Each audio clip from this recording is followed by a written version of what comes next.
کیا ایک ہاتھ سے مصافحہ کرنا درست ہے؟ کچھ لوگ دو ہاتھوں سے مصافحہ کرنے کو بدعت سمجھتے ہیں، یہ کہتے ہیں نہیں، دو ہاتھوں سے مصافحہ کرنا افضل اور سنت عمل ہے۔ یہ جو بخاری کی حدیث ہے کہ آپ صلی اللہ علیہ وسلم نے ید سے مصافحہ کیا، تو ید کا مطلب لوگ ایک ہاتھ لیتے ہیں، حالانکہ ید جنس ہے۔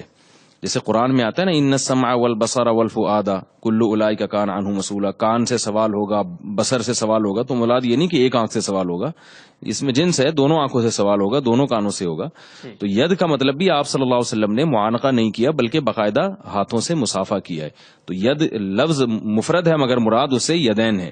اور ویسے بھی عقل سے بعید ہے کہ نبی صلی اللہ علیہ وسلم ایک ہاتھ بڑھائیں اور صحابی ایک ہی ہاتھ سے مصافحہ کریں، یہ عقلاً ممکن نہیں ہے۔ صحابہ کے جو ہمارے سامنے جو محبت کے اور عشق کے حالات ہیں، یقیناً صحابی نے نبی سے دو ہاتھ سے ہی مصافحہ کیا ہوگا۔